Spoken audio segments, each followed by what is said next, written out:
Good evening, everyone. I'm Ayodhya Galapattige, presenting my second presentation, The Internationalization of Entrepreneurship, authored by Benjamin Oviatt and Patricia McDougall, published in Journal of International Business Studies in 2005.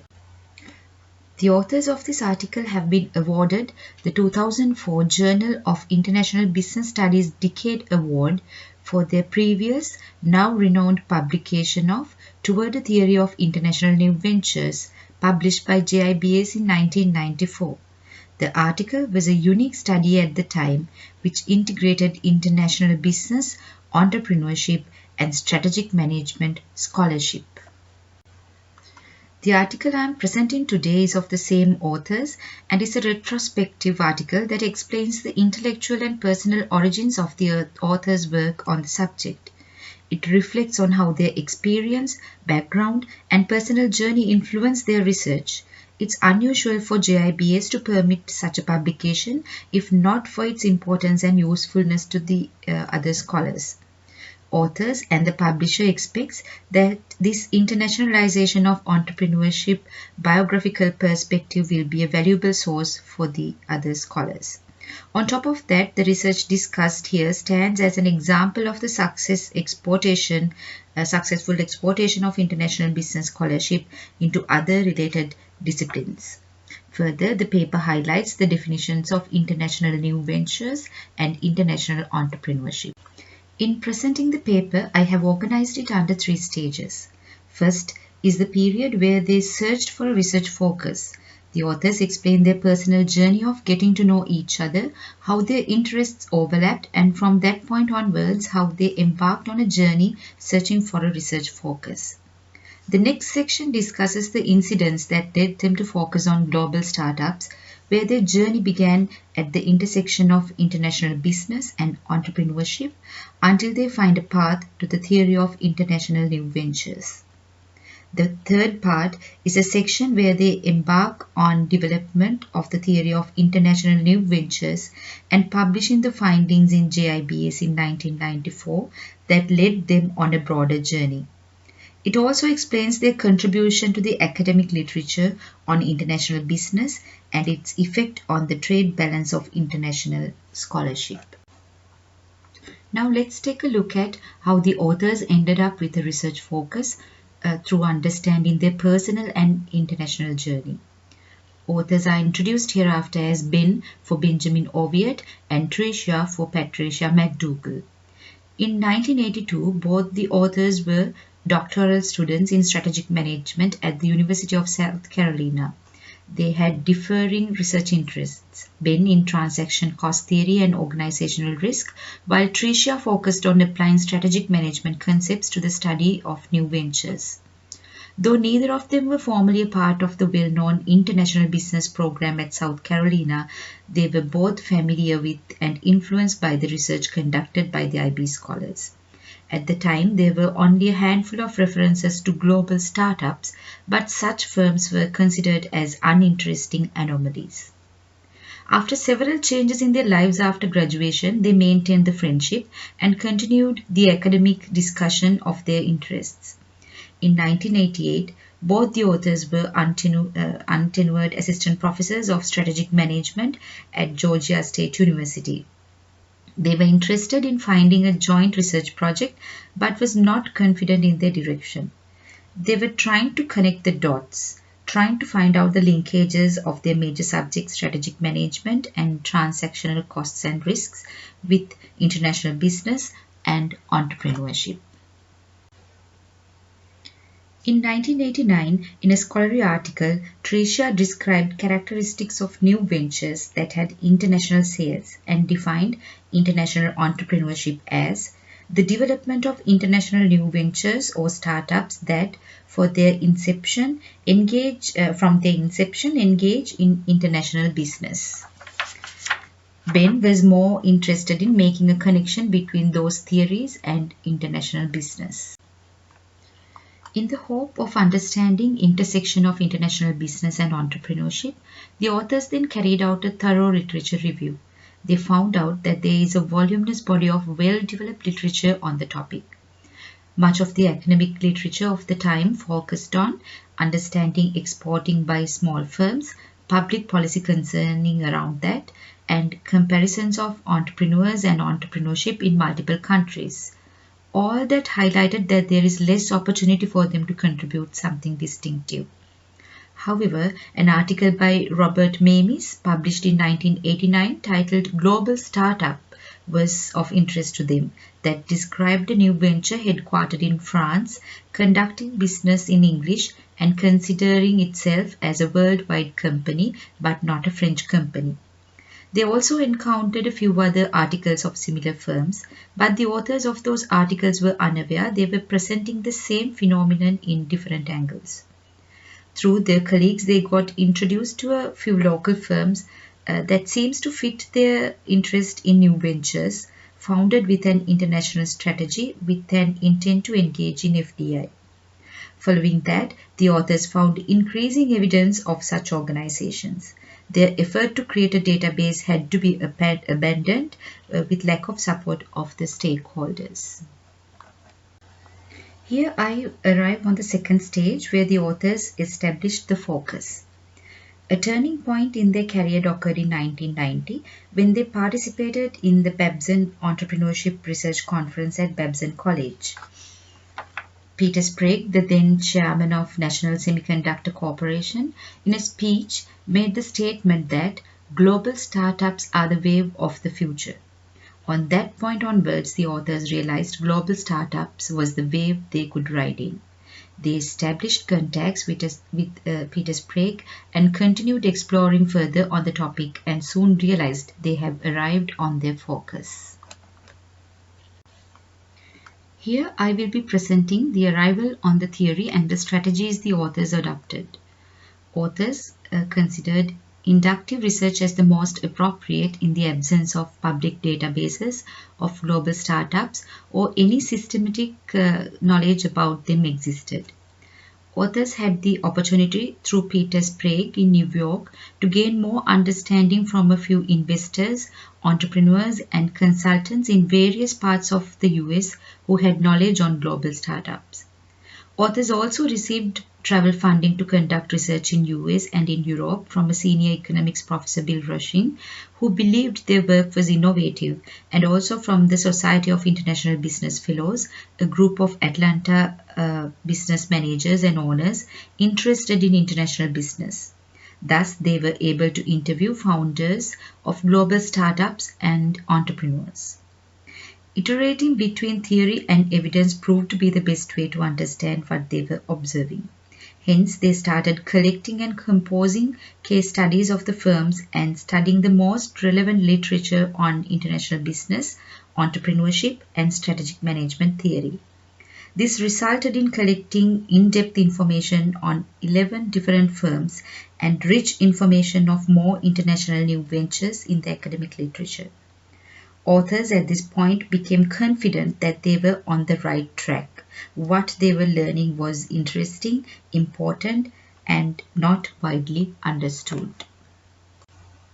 Simultaneously, the authors adopted a strategy of presenting their ideas in various venues to diverse audiences with several objectives in mind.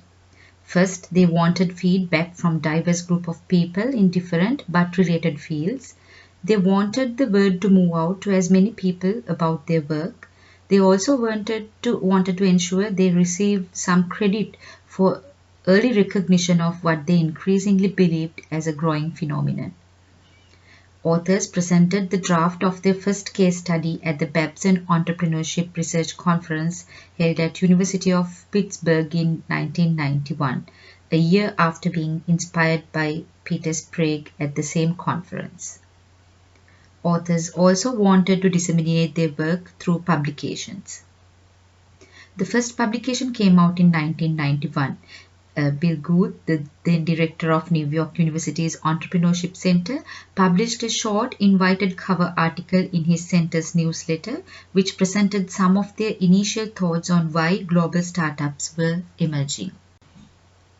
The authors started working on a publication aimed at JIBS to bring out their ideas as they realized that academic legitimacy would not be achieved until they integrated their observations of the early 1990s with theories of international business. As such, the award-winning article Toward a Theory of International New Ventures appeared on JIBS in 1994, which was a turning point. The stated purpose of the article was to define and describe the phenomenon and to present a framework explaining how international new ventures fit within the theory of the MNE.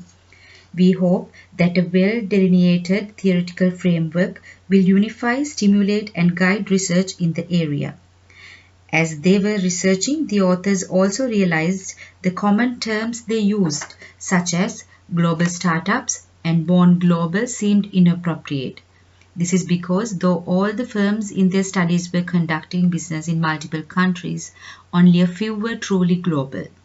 Authors believed the term global startups and born globals should be reserved for new ventures that coordinate multiple value chain activities in many countries.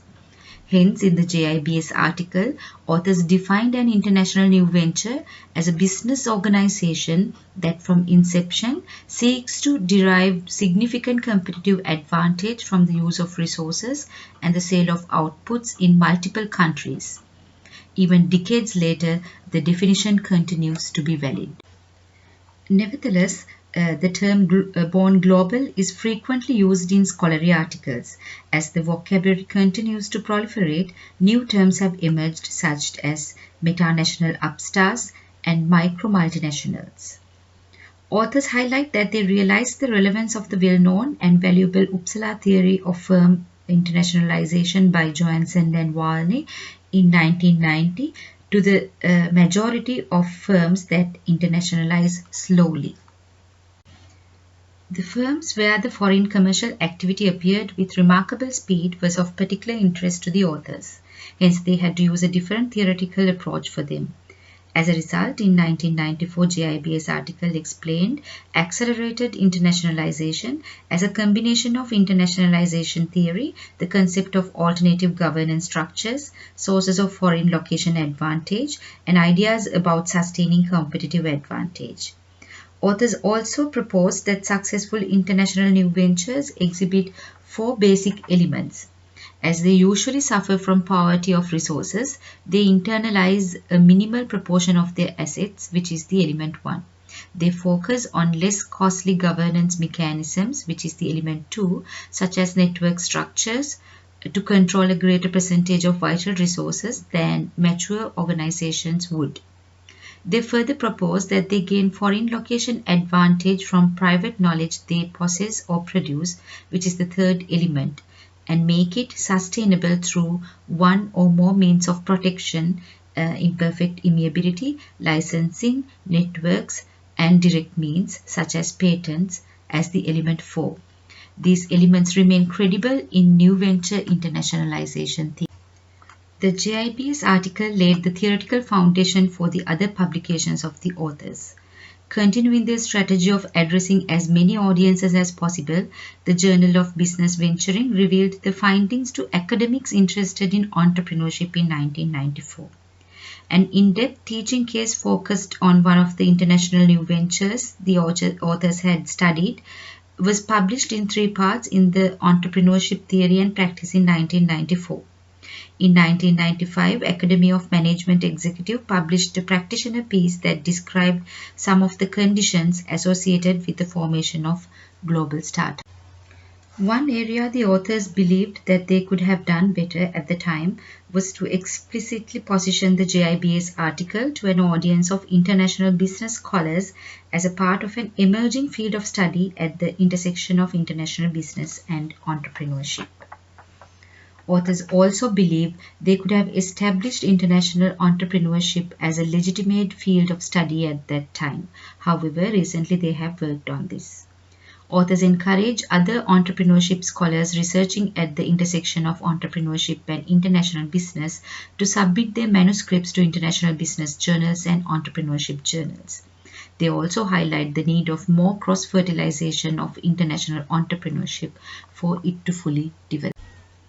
The author's definition also continues to evolve over the years. They have come up with the current working definition of international entrepreneurship as the discovery, enactment, evaluation, and exploitation of opportunities across national borders to create future goods and services. It follows, therefore, that the scholarly field of international entrepreneurship examines and compares across national borders how, by whom, and with what effects these opportunities are acted upon. Recently, concerns have been expressed that this discipline primarily imports ideas from other fields and does not provide sufficient exports of its own. However, as authors mention, the evidence of international entrepreneurship the JIBS trade balance is providing is a favorable one. JIBS articles in a decade shows that entrepreneurship has appeared with moderate and slightly increasing frequency. Innovation, firm technological change, the degree of international experience among entrepreneurs, explanations of accelerated firm internationalization, and multicultural comparisons of entrepreneurial activity are all topics that have captured the interest of JIBS scholars. Toward a Theory of International New Ventures is their most frequently cited article, and most of the citations come from entrepreneurship journals and scholars. The article depended heavily on international business theory for its foundation. Exports of international business scholarship to the discipline of entrepreneurship have been vital and robust over many years. In conclusion, the paper explains the origins of interdisciplinary research on internationalization and entrepreneurship. The paper highlights how a deep academic inquiry into a narrow topic can change the trajectory of research. It also highlights the importance of iteration between theory and evidence. The paper brings out the definitions of international new ventures and international entrepreneurship. This paper is a valuable source for other scholars who seek successful exportation of international business scholarship into adjacent disciplines. This is a good example for young scholars on interdisciplinary research on international business in Canada. There is only a limited research carried out on Canadian international new ventures. There is a significant research gap in Canadian academic literature where the scholars can take advantage of. Such research can be good knowledge sources for Canadian international new ventures. I would like to end my presentation here. Thank you, Professor. Thank you, everyone.